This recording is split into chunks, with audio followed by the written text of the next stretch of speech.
It's the crown jewel of the world, a place where the sky meets the earth, a symbol of human endurance and nature's raw power.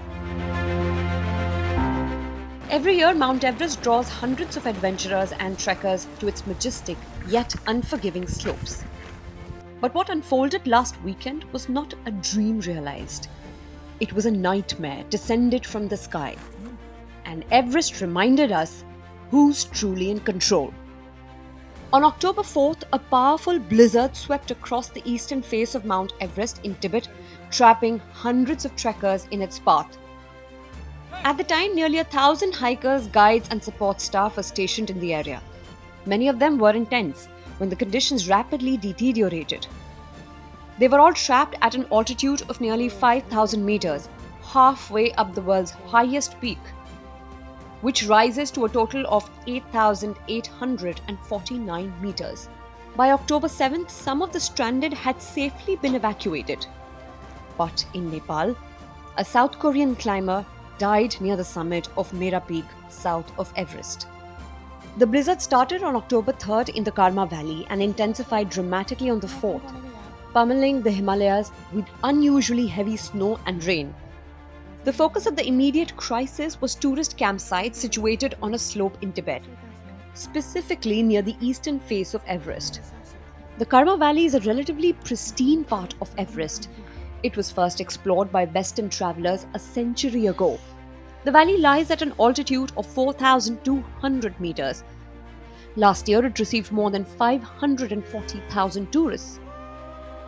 The blizzard blocked roads and trails, immediately cutting off access to the hikers who were staying in tents at an altitude of more than 4,800 meters.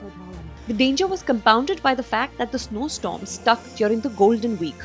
It's a period of 8 holidays in which both locals and tourists alike travel to the mountains. Bad weather prompted the local tourism company to suspend ticket sales and entry to the Everest area. The cold and the wet environment presented a dire medical threat. Hypothermia was a real risk. Some hikers were already suffering from it. Dozens of hikers were escorted to a meeting point, given food, medicine, heating, and oxygen. Conditions on the mountain were nothing short of brutal. Trekkers recounted enduring miserable and life-threatening circumstances. On the one hand, even our team leaders underestimated the difficulties. There wasn't much of a contingency plan, no real plan B. In my home region in the south, it's still about 30 degrees Celsius in October, so no one expected such heavy snow. Even locals said they hadn't seen snowfall like this in over 10 years. Our equipment wasn't prepared for it. Snow gear can handle an hour or two, maybe, but after hiking for 10 straight hours, it just can't hold up. Some people had gear worth several thousand yuan, but even that wasn't enough. In moments like this, you truly realize how small humans are in the face of nature. The crisis triggered one of the largest and most complex search and rescue operations Everest has ever seen. As emergency workers struggled against persistent snow and winds, it was the unwavering courage of the locals who climbed the mountain slopes with their oxen and horses to create a path to safety that made all the difference. This episode has renewed concerns about the unpredictability of weather and the vulnerability of trekking infrastructure. Throughout the mountain's history, major storms have led to several tragic events. The most well-known of these tragedies occurred in 1996 when 8 climbers were caught in a blizzard and died while descending from the summit.